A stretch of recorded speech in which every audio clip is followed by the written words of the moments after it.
Renew your motivation, this time doing it by yourself, cultivating a sense of compassion for all beings and wanting to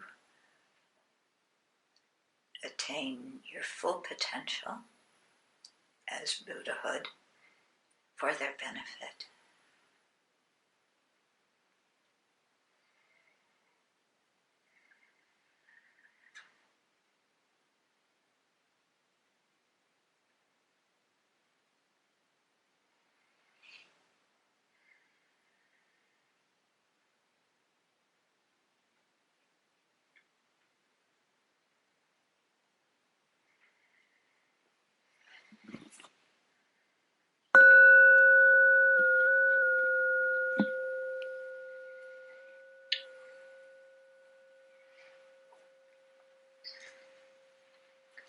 So this morning we talked about the not being like the three kinds of pots when we listen to teachings. What was the first one? The upside down pot, and nothing goes in. Yeah. Somebody says, "Oh, you went up to the Abbey for the weekend? What did they talk about?" Buddhism. Yeah, that's what went in. What was the second leaky pot? Or was the second? Okay, I gave it away. Second one was the leaky pot. Yeah, so you hear the teachings, but then nothing sticks in. You know, it's in one ear and out the other, and you can't really use anything you learned. And what's the third one? The dirty pot, filled with our wrong motivations, our worldly thoughts, our opinionatedness, our surety that our idea is the one and only right one. Okay, and that prevents us really from learning. And then we started chapter 1 on the 4 seals. Yeah, so what was the first seal that we started talking about? Okay, so all conditioned things are impermanent. Okay, so impermanent or transient means there's 2 levels. Yeah, the gross level is we see things break.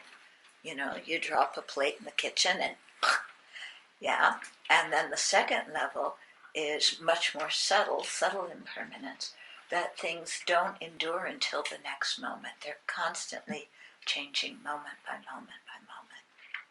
Okay.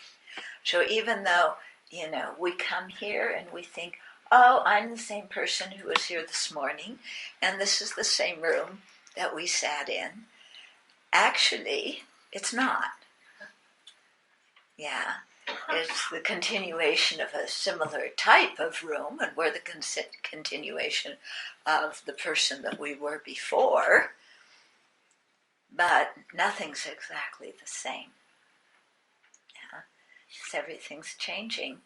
You know, when things are dependent on causes and conditions, because the causes and conditions are in constant flux, then the results that they produce are in constant flux. Okay? So don't think that, oh, there's, you know, you can have things that are in constant flux and then they produce things that are permanent. Permanent meaning they don't change moment by moment. And don't think that you can have something that's static and doesn't change moment by moment, but can produce something that changes all the time. Yeah. Because permanent and impermanent are contradictory, you know.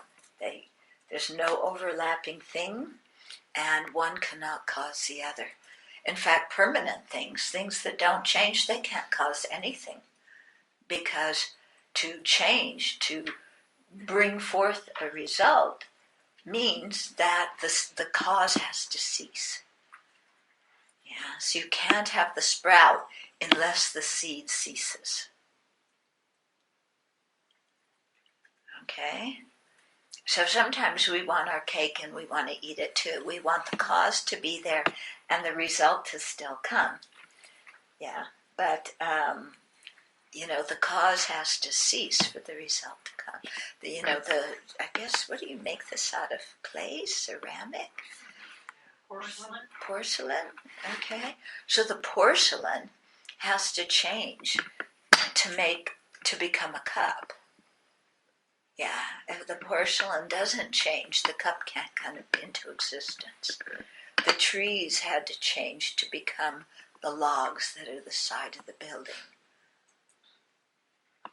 Okay, the fertilized egg that once our home had to change to become the adult that we are now. Yeah, and the adult we are now is changing moment by moment, in the process of becoming a decrepit old person. And I figure we might as well be kind, compassionate, cheerful, decrepit old people. I'm not going to paint it and say, oh, we're going to become beautiful, youthful, sexy old people. It's like, forget it, guys. But, yeah, we're going to become kind, compassionate, cheerful old people, even though our body's decrepit. Yeah? Because the alternative to having a decrepit body is having a corpse. So you're doing pretty good. Yeah? Don't complain. Yeah, but we all pretend that we're not going to get old, right? Yeah, it happens to other people. Yeah, we are still young. We still look like the people in the magazines. Oh my goodness, do you want to look like the people in the magazines? They don't even look like that. Yeah. They don't even look like that. But would you, I wouldn't want to walk around looking like those people. Yeah. I refuse that kind of identity at all. Yeah. How men and women are socialized in this country. Yeah, what you're supposed to be a man, what you're supposed to be a woman. It's all a bunch of hogwash. Yeah? And, we're socialized by that, and we believe it, and we suffer because of it. Yeah? And if you don't believe that, I could point out some examples for you, but I will not. Trying to restrain myself. But guess.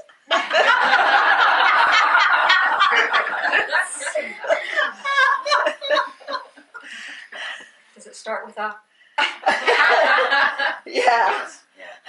One starts with K and the other starts with a B. And okay. Where were we? We were... All the main Buddhist philosophical... Yes, thank you. So top of page 8. All of the main Buddhist philosophical tenet systems, except for the Vaibhasikas, which is considered the lowest school, which has a slightly different understanding of the process of change and cessation, except that the moment a thing comes into being, it contains the seed of its own cessation simply by the fact that it is produced by causes and conditions. It is not the case that one cause produces a particular thing. That thing remains unchanged for a period of time, and then another condition suddenly arises that causes its cessation. Okay, rather, the very factor that causes something to arise also causes it to cease. From the very first moment of a thing's existence, it has the nature of coming to an end. The very nature of conditioned phenomena is that they do not last from one moment to the next. Okay, so we have this idea that the cause produces something, like the microphone remains the same from the time it's produced. And then at some later time, somebody comes and knocks it over and it breaks, and that makes it cease. Yeah. So it arose, it was frozen when it abided, and then an external condition came that made it cease. That's not the way the microphone exists. Okay? Just because it was produced by a cause means that it's going to cease. No other extra factor is necessary to come in to make it cease.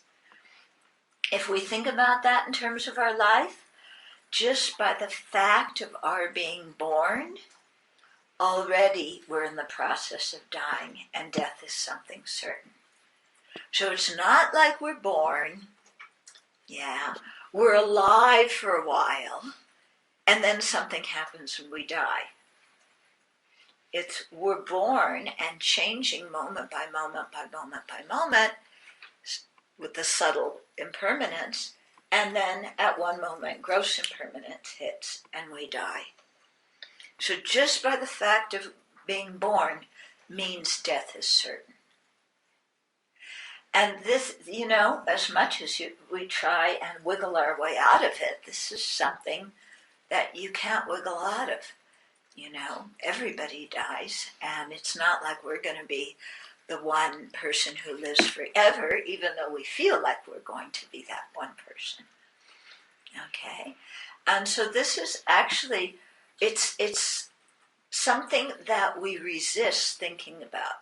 There's a very strong force in us that does not want to think about our own impermanence and does not want to come to terms with the fact that simply by being born, we're going to die. Simply by being born, the people that we care about are going to die. Yeah, and there's no way to prevent it. As much as we dance around it and try and pretend that that isn't so, it is so. And so then the thing becomes, okay, given that that is a fact, then how can we prepare for life, or for death, number one? And two, how can we make our life meaningful? Because every moment we're headed towards death. Okay? So we don't have to think that that's morbid. Lots of people thinking like that is morbid. It's not morbid. It's just realistic. Yeah, it's the way things are. Might as well be realistic. Yeah. Otherwise we can tell ourselves fake news our whole lives, but that's not going to stop death. Is it going to happen, fake news or no fake news? So we might as well be honest with it. And then, what's so refreshing about the Buddhist perspective is we then use the fact of our own mortality to contemplate what is meaningful in life and what is important to do in life and what is not very important to do in life. Because most of us, most people on this planet don't spend much time at all thinking about, actually thinking about what is important and not important. Most people just run on automatic. Yeah? We run on automatic. Society says, this is good, we follow it. Society says, do this, we follow it. Our friends say that, we follow it. We just go along with, go with the flow. Yeah. So we go with the flow, but we never think about what direction is the flow leading us in. Yeah. If the flow is leading us to awakening, great. But the flow of general society Yeah. Oh, where's it leading us? Okay? And yet, we're so terrified of what other people think of us that we just go on and do what we think they think we think we should do, without really thinking about what's valuable and not valuable. Okay? So, thinking about death isn't morbid at all. It's something that gives us a lot of clarity in our lives. Yeah. So you know how you have to make a decision. And what are the usual criteria for making a decision? How can I get the most pleasure ASAP? That's the usual criteria that influences what decision we take. Do you agree or disagree? How can I get the most happiness and pleasure as soon as possible? Yeah. And that seems to be the purpose of our life, getting the most pleasure ASAP. But how long does that pleasure last? Yeah, we had a delicious lunch, didn't we? Jay made a fantastic lunch. Where is that lunch now? It's gurgling somewhere in here. Okay. We've all had all sorts of happiness in the past. Where is that happiness now? Yeah. It's not here. If you were still experiencing it, if everything you did in your life until now brought you permanent, lasting, sustained happiness, you wouldn't be here. Yeah? You would be somewhere else. Yeah. And yet every single thing we did that brought us some happiness is over. Yeah. So then, if we think about karma, the question comes up, well, what kind of karma did I create to get that happiness? Yeah, that happiness that didn't last. Whereas the seeds of the karma I created, those seeds are also impermanent, but they will come with me into the next life, and they will ripen in terms of what I experience in my next life. Do we ever think of that? Yeah. Oh, I had such a good time. We went out, we got blasted, then we did, we won't tell anybody, and then, we fell asleep, and it was great. Yeah. And where is it now? It's gone.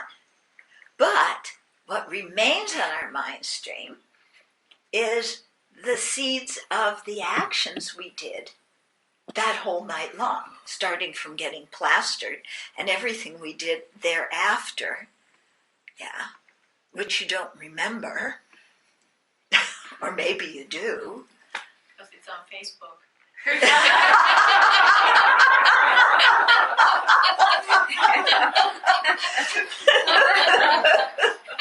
Yep, and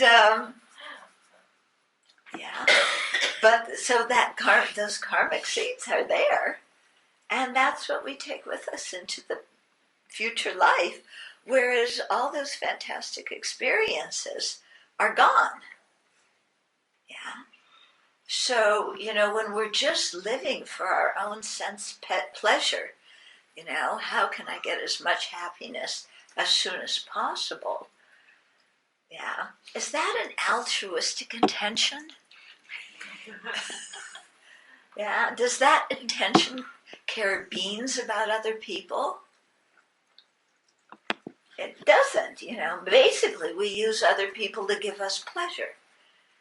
And we only care about the ones who give us pleasure, and the ones who interfere with our pleasure we can't stand. Yeah, kind of like animals. The way animals are, you know? They love the people that feed them and bark at everybody else. Or I should say dogs. Lizards don't bark.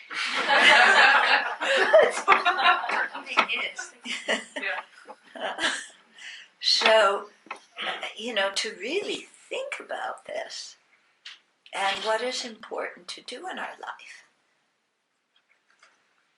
Because at the time we die, we may have spent our whole life, and so you accumulate all your love letters. They're filled in boxes and boxes. You accumulate all your pictures, and they're on, we used to have to keep scrapbooks. Now it's so much better. You just put them on some kind of drive, and then you have a little picture thing that flips every few seconds and shows a picture of me, I, my, and mine, And that's what you have to show at the end of your life. Your photo album, your Medicare receipts,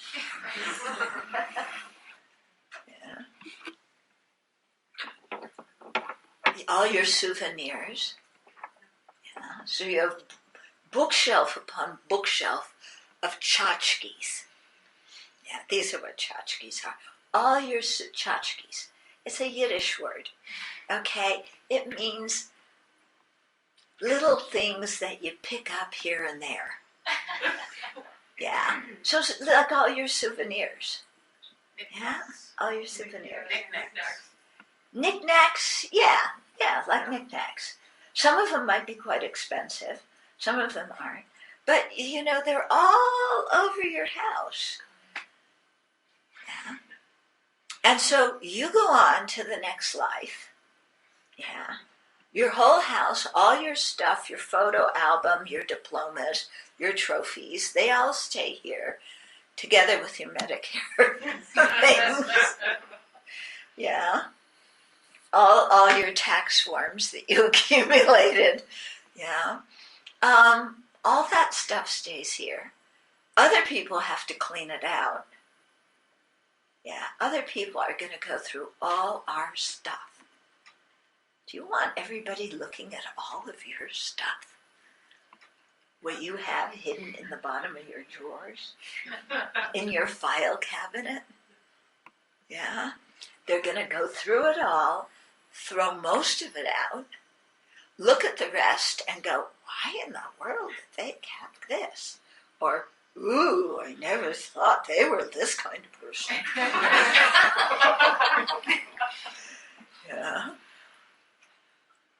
And meanwhile, we're going to be in the bardo, in the intermediate stage, or in our next life, together with the karmic seeds of the actions that we did to get all that pleasure. So this is why it's so important to think about impermanence, so that we can think about what's important in our life. And when we understand better the whole meaning of samsara or cyclic existence, then we understand that getting out of cyclic existence and helping everybody else get out is much more important than the prom.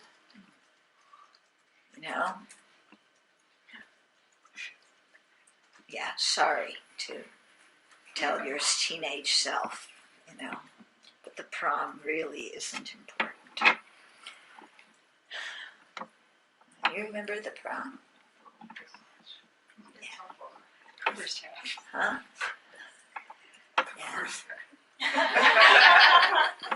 So, So, it's really important to think about these kinds of things, because impermanence, transience, is in our very nature, in our very fabric. So we can also use impermanence to our advantage, in the sense that because things are not fixed, our mind can change, and we can create the causes for full awakening. Yeah, we can eliminate the afflictions because everything changes moment by moment. If we really take responsibility for the kinds of causes we create, we can totally transform our lives, and attain really high states of realization. So it isn't that impermanence is all quote, quote, bad. In fact, it's not good either. It's just reality. Yeah. What we do with it is either benefit ourselves and benefit ourselves and others, or make messes for ourselves and others. So that depends on us. Okay?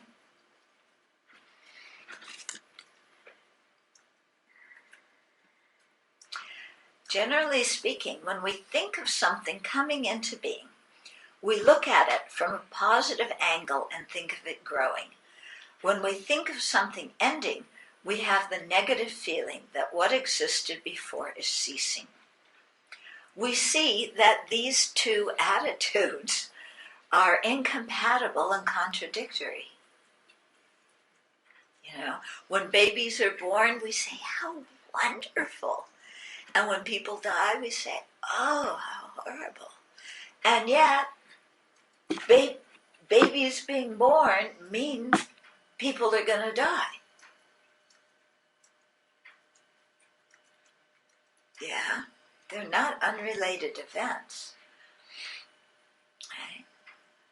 However, if we reflect on the deeper meaning of impermanence, we see that its very definition, momentary change, applies to both the arising and the ceasing of a thing. Nothing, whether it is in the process of arising or the process of ending, lasts until the next moment. So whether it's coming into being or going out of being, it doesn't last in the next moment. Yeah. So living with an awareness of this reduces our attachment. It reduces our unrealistic expectation of things. And so it makes life a whole lot easier, because we aren't expecting everything to continue the way it is now.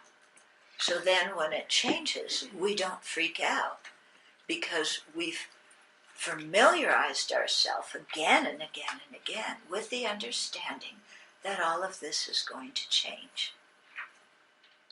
Yeah? So whether it's a situation we don't like or a situation we do like, it's going to change. And some changes are planned, but most of them aren't. And so just to recognize that changeable nature. And so when there's a situation of big change, it's like, well, I knew this was going to happen. So I'm not going to, be shocked and freaked out. I knew it was going to happen, and here it is. Okay? So I know for myself, I spent many years thinking of my parents' death. And, visualizing them as dead, thinking that they're going to die, and so on. And so then when they did die, it wasn't a problem for my mind. It wasn't like, freak out, how can they die on me? It was, I knew this was going to happen. I just didn't know when. So the mind was, much calmer. So this kind of reflection can really be quite good. Like I said, it tears down or prevents the attachment. So maybe we don't get so high with the attachment of, woo, this is such a wonderful thing that's happening. I'm so excited. Like 20 gallons out of the new well. This is fantastic. should have seen us the other day, jumping up and down, 20 gallons when they dug the new well. This is great. And by the next day, none of us talked about it. Yeah? So, that's just the way things are, So if you expect 20 gallons is going to make you, 20 gallons a minute, not even an hour, a minute. You should have seen it gushing. This is wonderful. Yeah, doesn't that jazz you up? So, we don't get so excited about things anymore. Except things like that. You have to have some fun sometimes.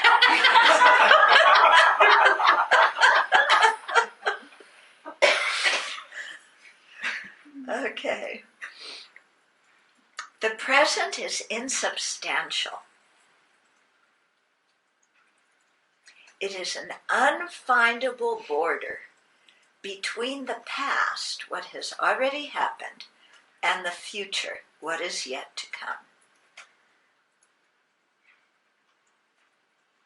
The present is the only time that we live, but the present is insubstantial. Because it's like that becomes the past. It's very difficult to pinpoint the present. Because as soon as you pinpoint it, it's already the past. And before you pinpoint it, it's the future. But finding it, very difficult. While we spend a great deal of time thinking about the past and planning for the future, neither of them is occurring in the present. Yeah, think about it. Yeah. How much time we spend each day thinking about the past. Yeah. It could have been, well, this happened this morning, and somebody said this and somebody did that. It could be thinking about what happened a year ago, what happened 10 years ago, what happened when you were a kid. Lots of time thinking about the past. Yeah. Or we're thinking about the future. What am I going to do, tomorrow? What am I going to do this afternoon? What am I going to do long term in my life? So our mind is always connected with what is not happening at this moment. That's kind of ridiculous, isn't it? When you think about it, especially since we ruminate so much about the past and the future. This happened in the past, this happened, this person said this person should have done that, they didn't do this, then that happened, and like poor me, and oh my goodness, but this wonderful thing happened, and and we're getting happy, we're getting miserable, and none of it is happening right now. Like in your meditations. Your distractions in your meditations. Yeah. None of them are happening now. Then we go into the future. Oh, I can do this. If I do this, then maybe this will happen. Maybe that'll happen. Maybe that. But maybe I don't want to do this, and then that'll happen. That'll happen. But maybe that won't happen. Maybe this will happen, and I'm not sure which one I want to happen more, that one or this one. And if I don't make any decision, then I just wind up going nowhere, and I'm blah, blah, blah, yeah. And the whole life goes by.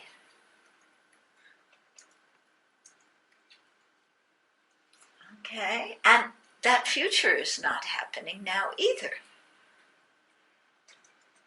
Yeah. Meanwhile, the present, being here, right now, seems so boring. Yeah.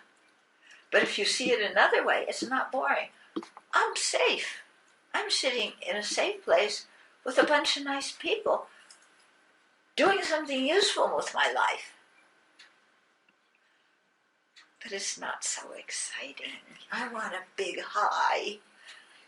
I want a big high. You know what they show in all the advertising.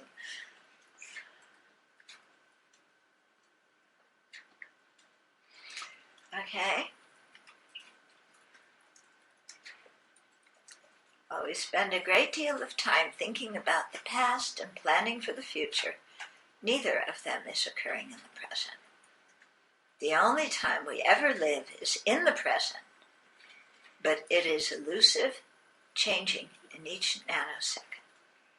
We cannot stop the flow of time to examine the present moment. When we could try and catch the present, it's like, let me stop it. Yeah, I want to stop it so I can really look at the present. But we can't stop time. Scientists, too, speak of momentary change.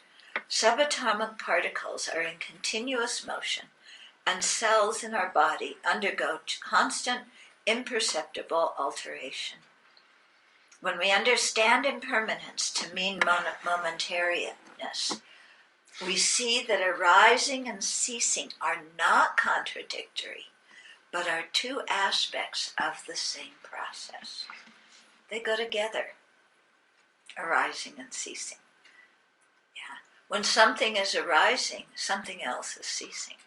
When something is ceasing, something new is arising. The very fact that something comes into being means it will cease. Change and disintegration occur moment by moment. When we understand impermanence in those terms, we'll realize the significance of the first seal, that all conditioned phenomena are impermanent. Understanding impermanence is a powerful antidote to harmful emotions that plague our lives. Emotions such as attachment or anger are based on grasping. We unconsciously hold the view that the people to whom we're attached will not cease, and that the problem or mood we're experiencing at the present will continue. Contemplating impermanence shows us the opposite. Since everyone and everything changes, clinging to people, objects, or situations as being fixed doesn't make much sense. Since our problems and bad moods are transient by nature, we do not need to let them weigh us down. Rather than resist change, we can accept it. Well, the direct and complete antidote to attachment is the realization of selflessness. An understanding of impermanence will prepare our mind to gain insight into the meaning of selflessness. But understanding impermanence will not harm beneficial qualities such as love, compassion, and altruism, because those emotions are not based on unrealistically grasping impermanent things to be permanent. Contemplating impermanence gives us confidence that our disturbing emotional habits can change and that excellent qualities can grow in us. Okay, so that's the first seal, showing that a teaching is a teaching of the Buddha, or that a doctrine is something that the Buddha taught. Then the second seal is all polluted phenomena are dukkha. Okay, so remember, dukkha means unsatisfactory. It's often translated as suffering, but that's not a good translation because not everything is suffering. Is it? Yeah. I mean, we have what we call happiness in our lives. It's not grade A happiness. It's grade D happiness, but we call it happiness. Yeah. But it is unsatisfactory. And we can see that it's unsatisfactory because it doesn't last. Okay? So, when you hear the first noble truth, everything is suffering. That's not true. It's everything is unsatisfactory. And here it's referring to everything in samsara. All polluted phenomena are unsatisfactory. It doesn't mean everything in the world is unsatisfactory. So polluted phenomena are those produced under the influence of ignorance. Okay. So here it says, polluted phenomena are those produced under the control of ignorance and its latencies. Because all things in cyclic existence, or samsara, including our body and mind, are polluted in this way, they are said to be dukkha, or unsatisfactory by nature. They are not capable of providing the enduring happiness and security that we seek. Okay? So it's not like we're walking around suffering all day. But things are definitely unsatisfactory. Because, like I said, if they were totally satisfactory, you wouldn't be here today. Okay? Why are they unsatisfactory? Because they're under the control of ignorance and its latencies, and then all the afflictions, attachment, resentment, envy, arrogance, all these kind of afflictions. And when our mind is afflicted like that, it turns everything into misery. And also, if we're honest about it, this body that we treasure so much is not going to bring us everlasting happiness. Yeah, this is a very good example of going with the flow in society. Because society now just tells us sensual pleasure is the best thing. Yeah. So what do we see advertised all over the place? Okay, good food. Okay, so gustatory consciousness. Nice smells, you want to have. Even your perfume and your laundry detergent has to smell nice. Yeah, let alone your aftershave and your perfume and everything like that. Okay, good. Beautiful sights. Oh my goodness, we want to see beautiful things. We want to see young, attractive, sexy people. Yeah. Then sounds, music. Yeah, let's go to the disco. Let's go to the opera. Let's go to the folk festival. We want to hear nice sounds. Not just music, but also the sounds of people's voices saying, "You're so wonderful. I love you. I can't live without you. You're fantastic. You're everything I've always wanted." Yes, I'm listening. Okay. Nice sounds. Nice physical sensations. That's the chief instrument of advertising nowadays, catching everybody's attention. Sex. It started out selling laundry detergent by sex. And now everything is involved with, sexual pleasure is the ultimate, the peak experience. And it's over. This is it. You have it and it's done. And then you want more.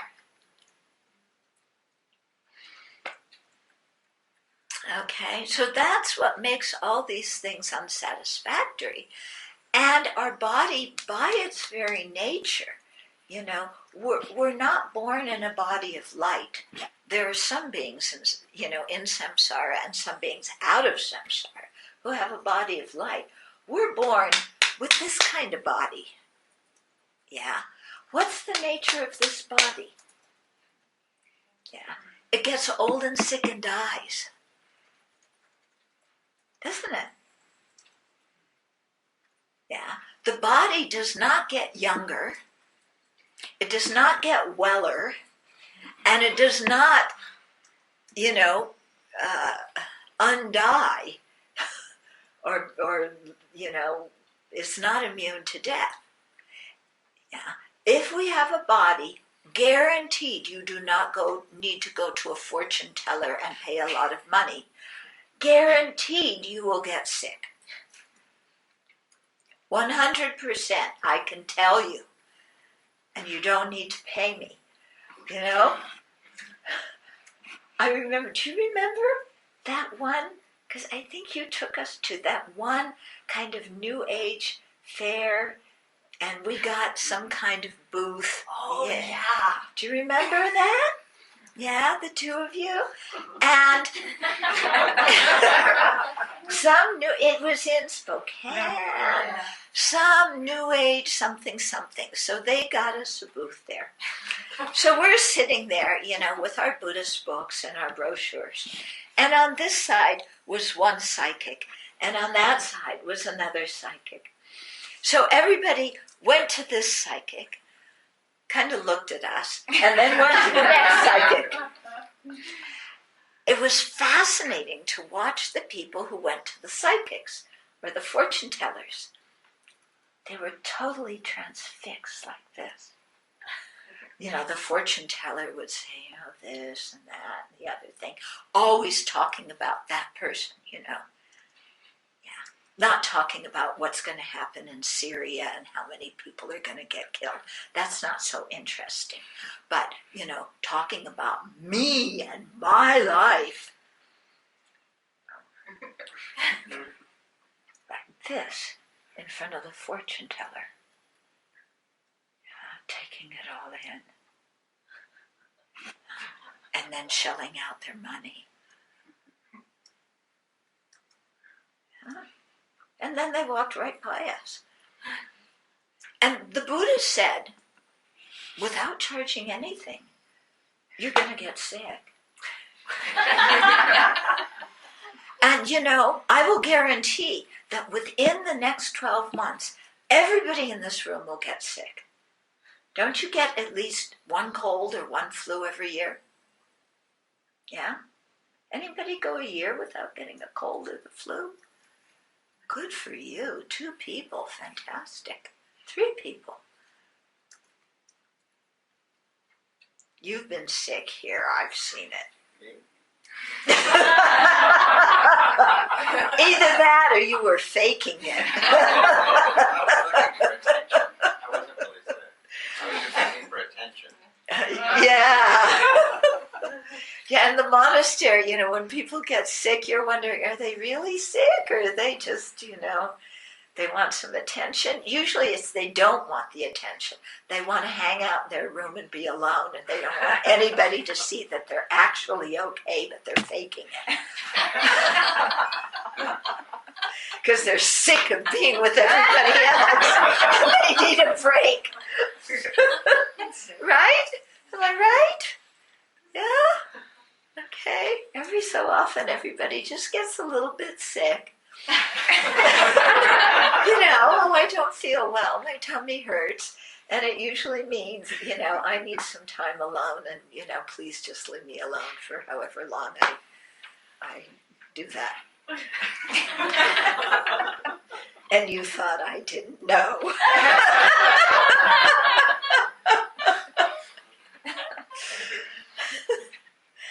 So,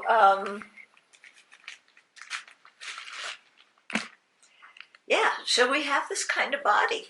By nature, this body's going to get sick. And by nature, this body is going to get old. Yeah? So what's society telling you? Be young and attractive. Who is getting young and attractive? Who is getting younger?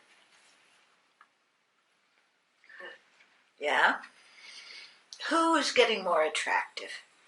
Unless you have Botox and all that kind of stuff, which makes you have a frozen expression. All your muscles are frozen. Yeah? Who's getting younger and more attractive? Nobody. And yet we idolize youth. And we idolize attractiveness. And we're all getting older. Yeah. I had my, what do you call it? Cataracts removed last summer, And I looked in the mirror and wow, I saw how many wrinkles I had. And how many freckles I had.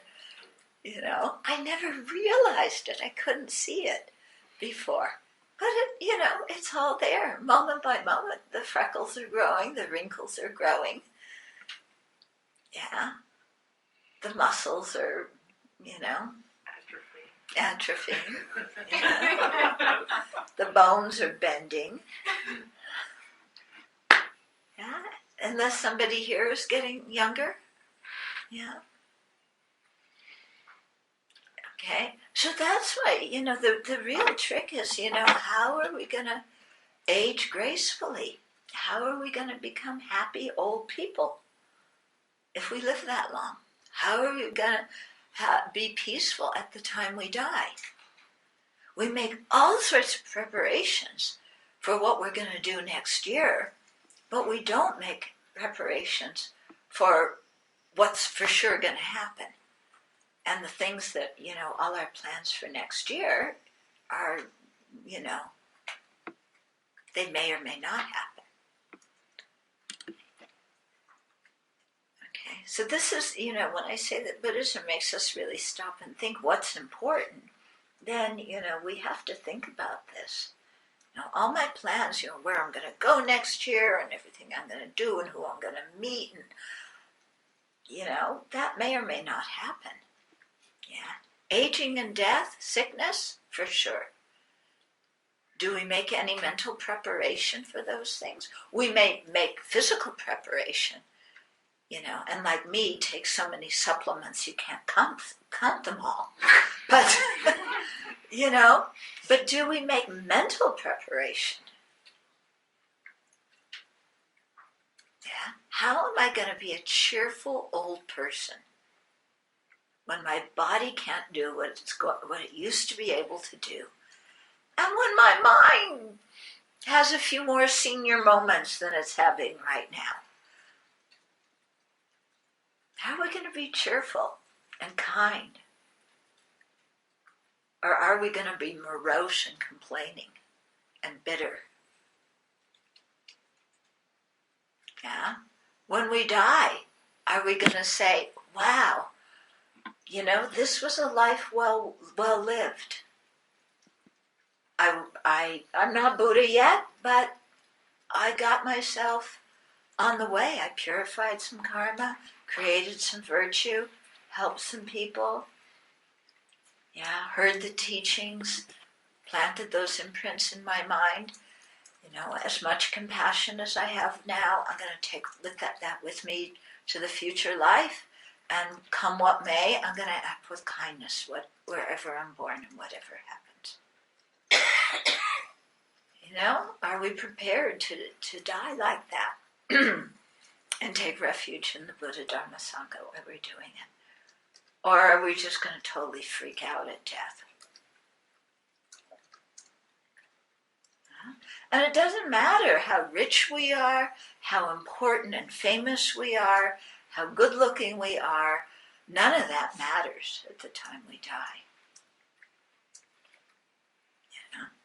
And that's what's really sad in the world, when you see people who have so much power and influence and wealth, and they're very full of themselves, but they don't realize that none of that stuff is theirs. And they're going to lose it all. And at the time of death, they've got to go alone with just the karmic seeds that they created and just the mental habits that they've created. And they don't see that. And, death is going to be difficult for them. It's difficult enough. Yeah, because we're separating from this body, which even though this body is under the influence of afflictions and karma, it's nothing spectacular. And yet we don't want to separate from it. It gets old and sick and dies. It betrays us, and yet at the time of death we cling to it. I mean, that's the power of ignorance. You know? So, and the way to get out of this kind of body, suicide does not work, because you just get another body, and chances are you'll get a worse one, you know, if you suicide. But, you know, it's only through Dharma practice that we can really improve our lot. That's the only thing. Yeah, one of the inmates I write to, he had, my goodness, what he experienced in his life was unbelievable. And he told me at one time he was considering suicide, and then he heard about the Dharma and getting reborn, and he said that stopped any thought of suicide, you know, because he began to see that even though, I mean, what he experienced was horrendous as a kid, that he still had a precious human life which enabled him to practice the Dharma. Yeah, and there was no sense at all in giving that up. And he's doing quite well now, actually. You know, he developed a whole video system for the prison he was in, so that they could play documentaries and educational programs and stuff like that. Yeah, he's a brilliant person. He killed somebody when he was 16, and he got a life without parole sentence as a juvenile, which the Supreme Court has said you can't do anymore, and that they have to be resentenced and given an opportunity for parole. But he's in Missouri. If you know anything about Missouri, you know that isn't happening very quickly. Okay, so he spent more than half of his life in prison. He was 16 when he went to prison. And he's very smart, and he's not going to reoffend. I have a lot of confidence in him.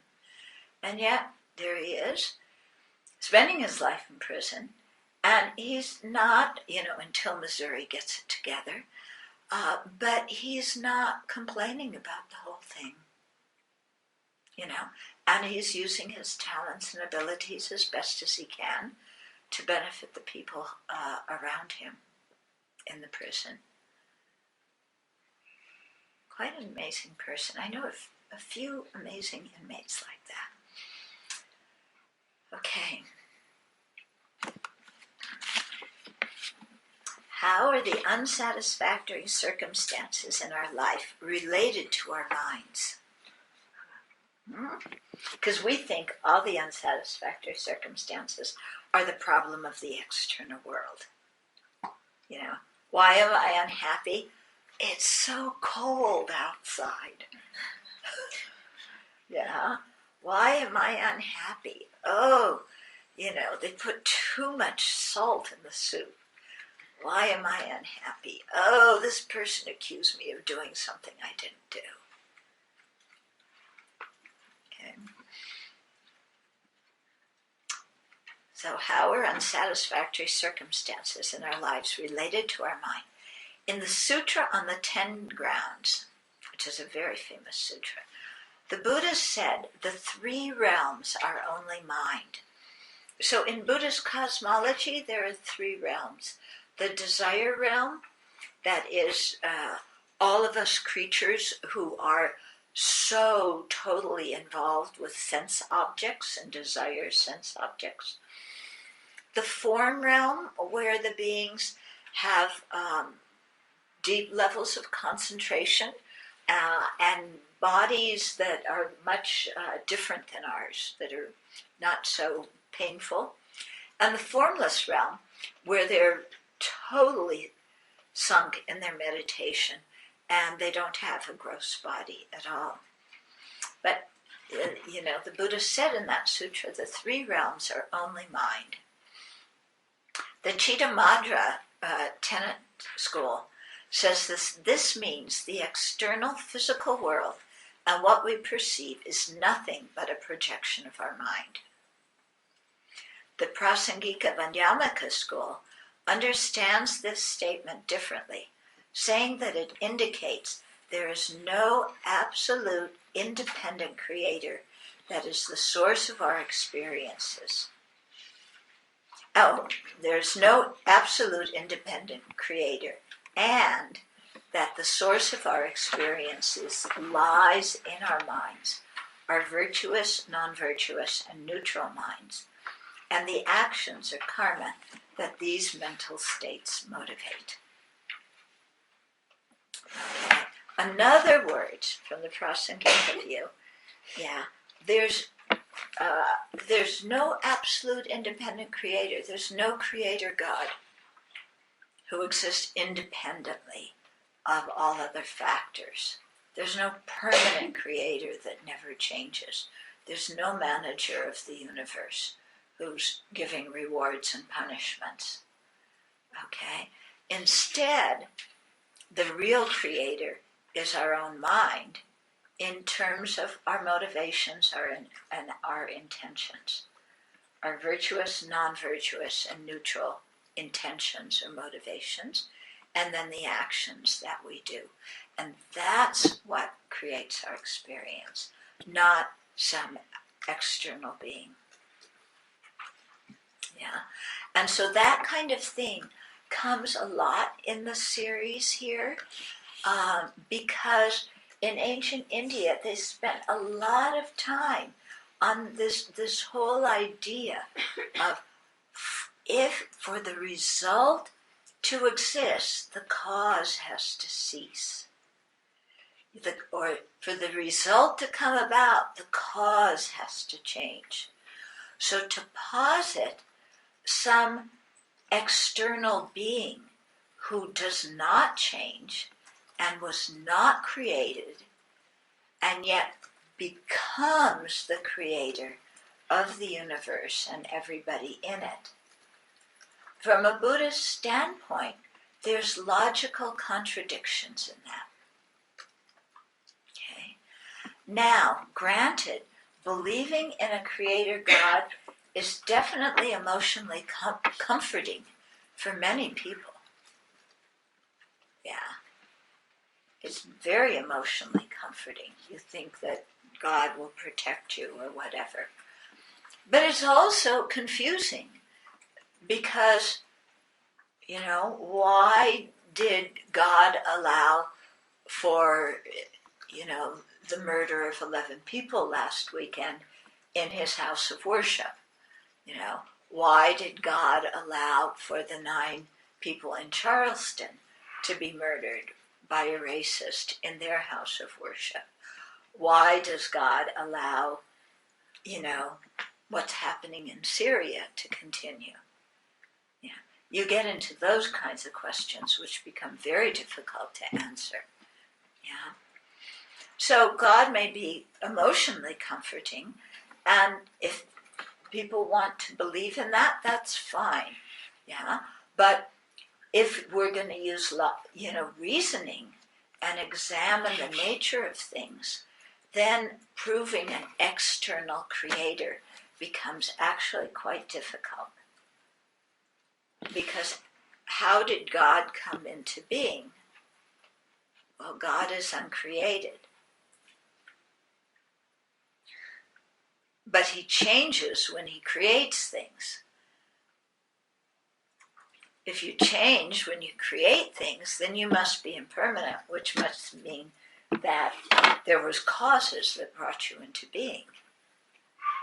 So how did, saying that God didn't have a cause and yet God is able to create, it means that something is permanent and impermanent at the same time, which can't be.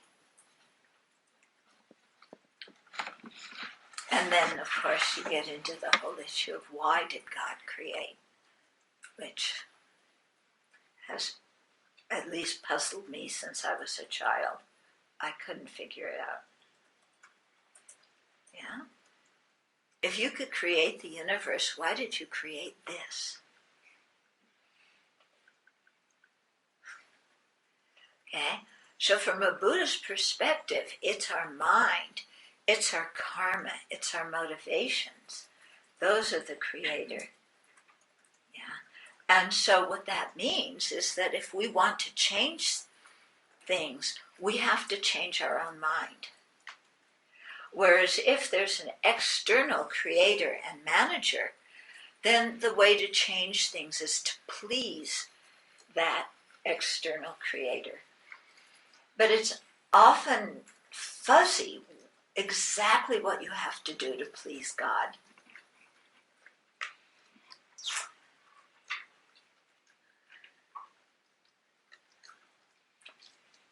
I won't say anymore. Okay, from the Buddhist viewpoint, many universes exist simultaneously at different stages of development. Some are beginning while others are devolving.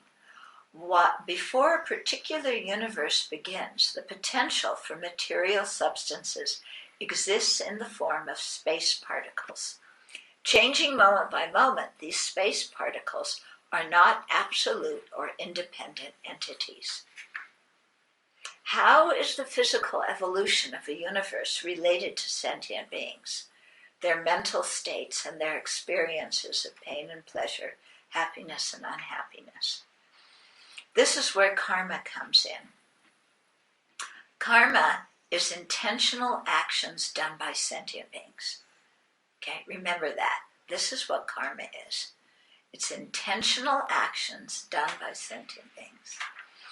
As the potencies remaining from these actions ripen, they shape the evolution of the external world and condition our experiences in it. Sentient beings create karma physically, verbally, and mentally. Our motivation is principle, for it fuels our physical and verbal actions. And that's why at the beginning of every meditation session, at the beginning of all our teachings, we always generate a bodhicitta motivation.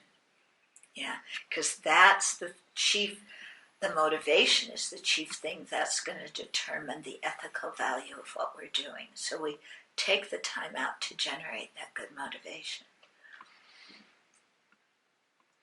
Destructive actions are motivated by afflictions such as attachment, anger, and confusion, which in turn are polluted by and rooted in ignorance and erroneous belief in inherent existence.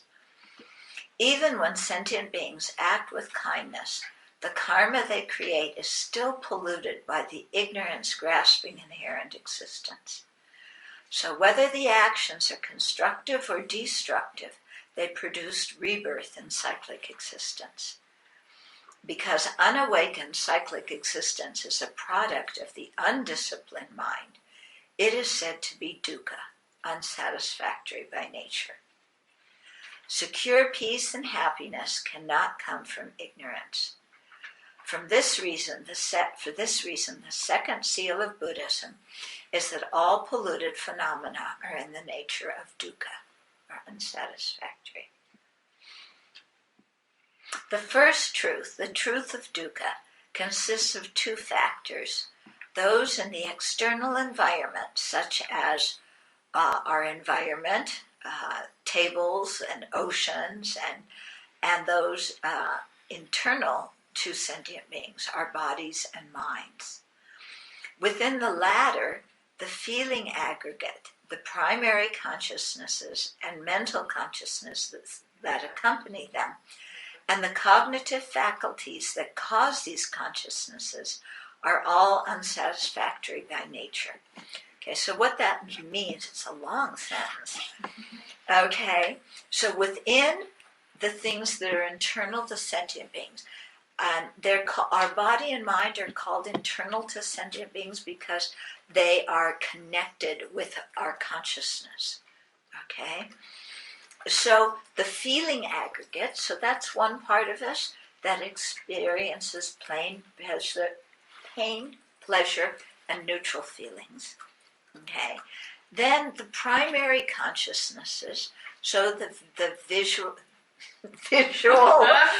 auditory, olfactory, gustatory, and tactile consciousnesses, and the mental consciousnesses, okay? And then the mental factors that accompany them. So that means different mental factors that could be emotions or attitudes or discrimination, all sorts of different things that fill out a mental state. All those things are unsatisfactory by nature. They're all under the influence of ignorance. Okay, so as beautiful as the environment is now with the tamaracks turning colors, that's all under the influence of ignorance and is unsatisfactory. Both the external and internal objects are true dukkha because they come into being due to the polluted karma and the afflictions of ordinary sentient beings.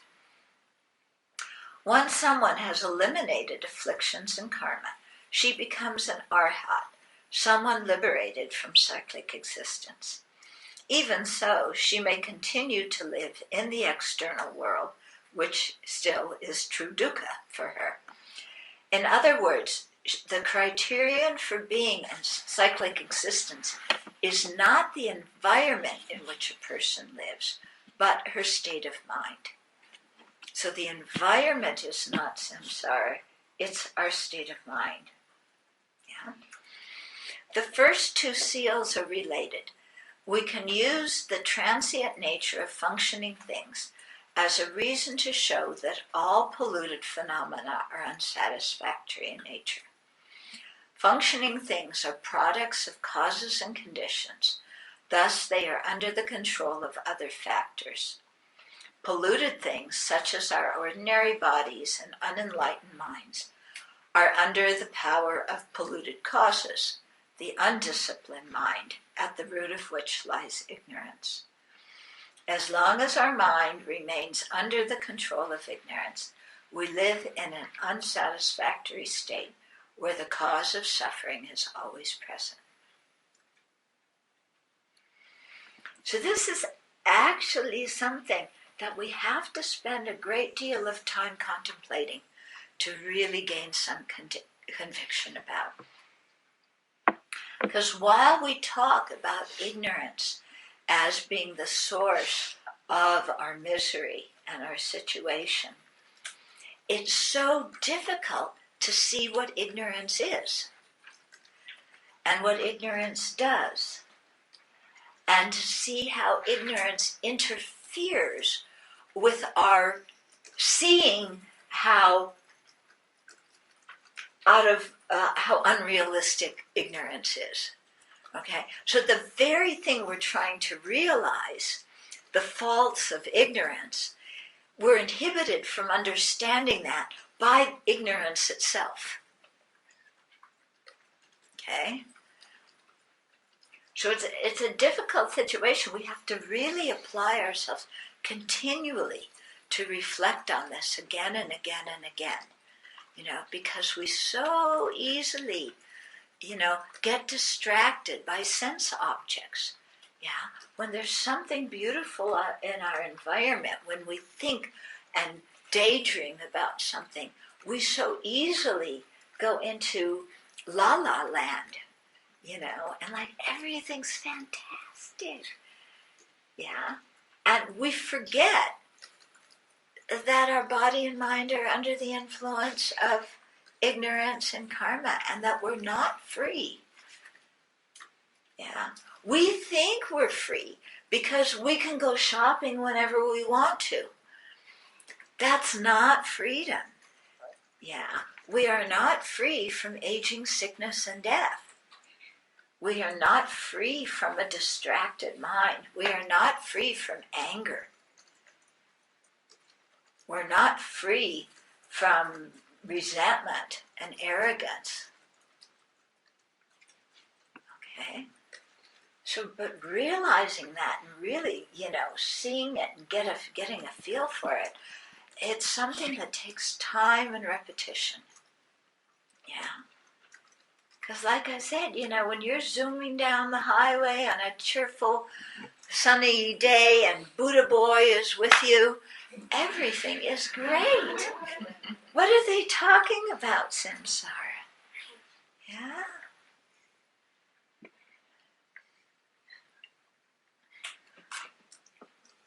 Okay, functioning things are products of causes and conditions.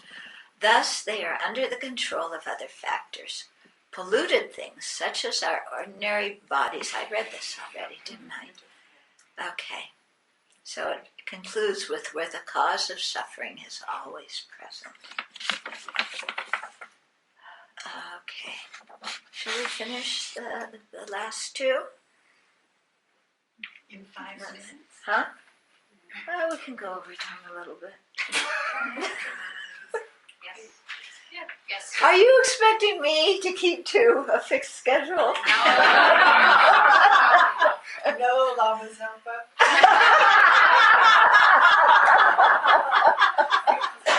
Yeah, I mean, I'm like my teacher in that one way. I should be like him in the other ways too. Okay. So the third and fourth seals are all phenomena are empty and selfless, and nirvana is true peace. So the third and fourth seals are closely related. The explanation of the third seal, accepted by almost all Buddhist tenets schools, glosses the term empty as the absence of a permanent, unitary, independent self or soul, and selfless as the absence of a self-sufficient, substantially existent person. According to the Prasangika Madhyamaka school, which is considered the most accurate view, empty and selfless both refer to the absence of inherent, true, or independent existence. Unless otherwise noted in this book, explanations will be according to this school. Maybe we won't get to the end of this section. Okay. There's a lot more paragraph. Okay.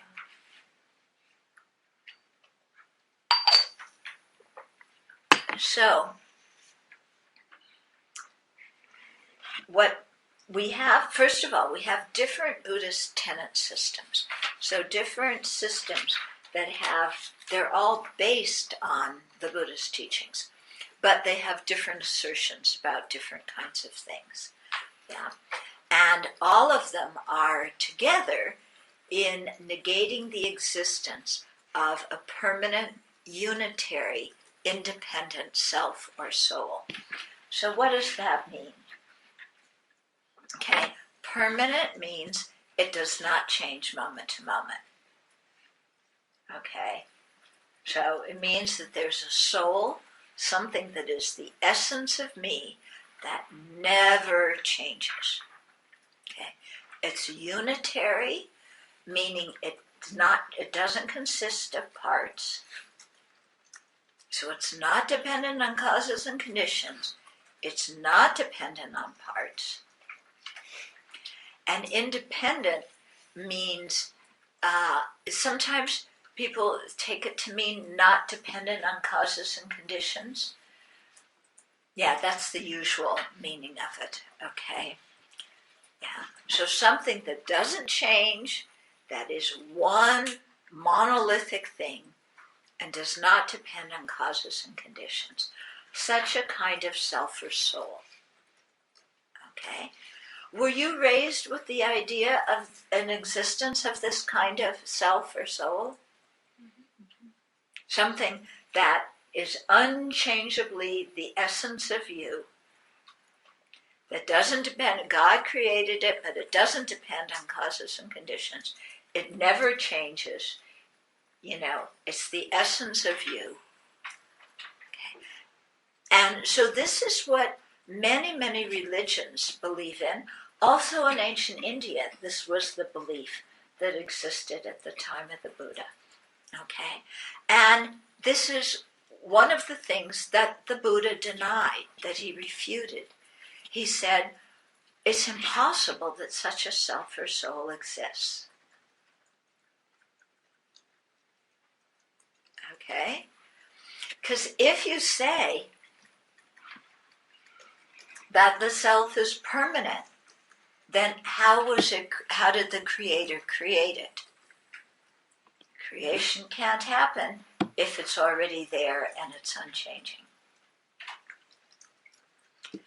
You know, if it doesn't have parts, how can this, and it doesn't change, then from one lifetime to the next lifetime, it's exactly the same soul. No change whatsoever. And it's independent of causes and conditions, which would mean, again, from one moment to the next, from one lifetime to the next, it's totally doesn't change at all. Static, frozen in time. Okay. If you believe such a soul exists, then what exactly is it? What can you identify that doesn't depend on any other factor to exist? Because everything else, when we look around, the paper depends on the tree and the loggers and the people at the paper mill.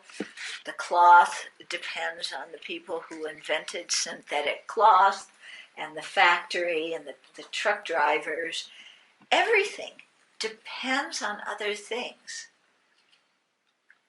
Yeah, if there's something that doesn't depend on anything else, no causes, no conditions, no parts, then you should be able to find it and isolate exactly what it is. So what is that soul?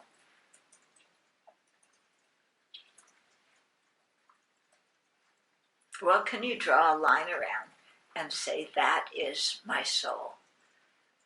The essence of me that never changes, that is independent of the body and mind, totally unrelated to the body and mind.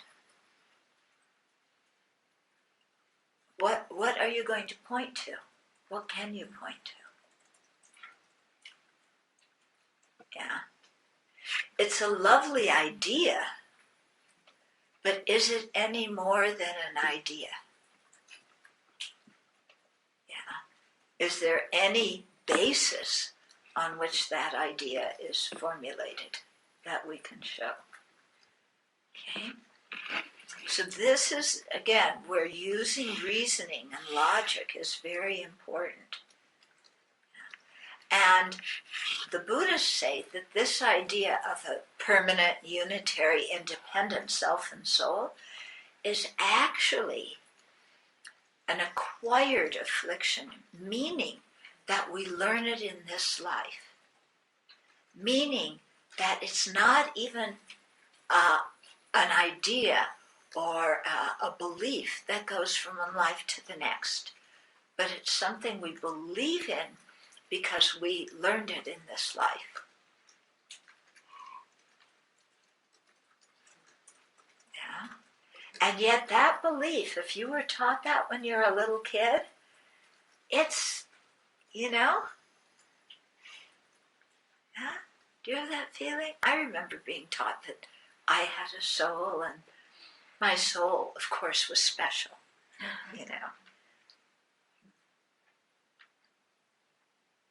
But then when I became a little older, I was asking, well, what exactly is it?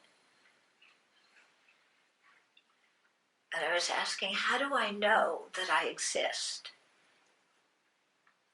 I say I, but what does this I refer to? Who am I?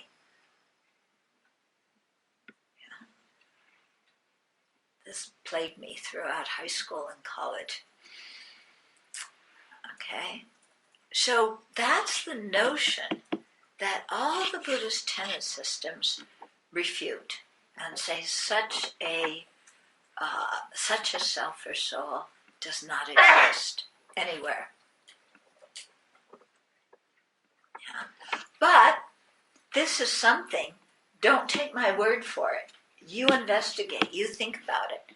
You see if you can find what a permanent, unified, independent self or soul is. Try and find it. Try and locate it. Try and identify it. Yeah. So sometimes we get this feeling, I.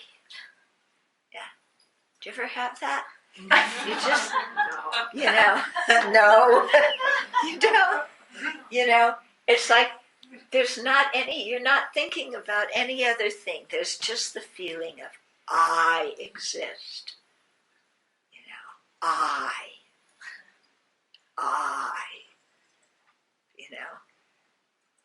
There's an I. Why? Because the thought I exists. And this I is something important and solid and there. But what is it? And if it's permanent, if it's independent of the aggregates, if the I, if the soul is not the body and it's not the mind, then what does it do that the body and mind cannot do? Okay, if it's independent of the body and mind, it must be able to do something that the body and mind cannot do. What is that?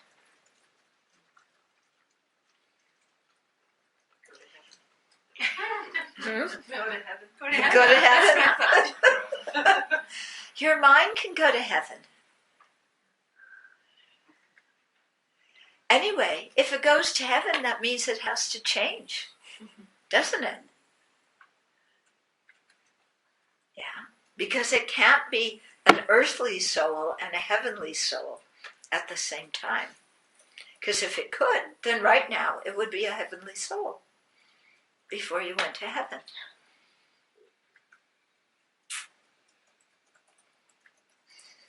Okay, so it's, really kind of think about this. Try and find it. Okay. And all the Buddhist schools, when they talk about selflessness, they say it's the absence of a self-sufficient, substantially existent person. So this is a person that is independent of the aggregates. Yeah, totally independent. There's the body, there's the mind, and there's the person. And they don't rely on each other. And yet, can such a person exist? Because every time we say I, isn't it somehow based on something the body or the mind is doing or being?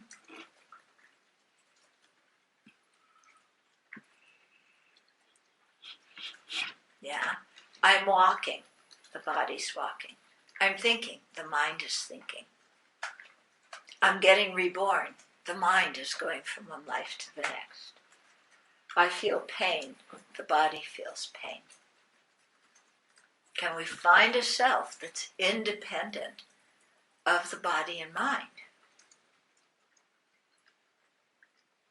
Yeah. So we sometimes get the feeling that there's a self that controls the body and mind. It's even maybe blended in with the body and mind and controls, it's part of the mind or part of the body, but controls the whole shebang. But again, what is it? Yeah. What in the world is it? Okay, so, when we talk about emptiness and selflessness, at this level of talking about the four seals, this is how we define the two, because we're talking about what emptiness and selflessness are, in terms of what is accepted in common by all the Buddhist schools. The Prasangika Banyamaka view, which is the one we really want to learn, is different. But Here, we are talking about the one common, because the four seals are things that are accepted in common by all the Buddhist schools.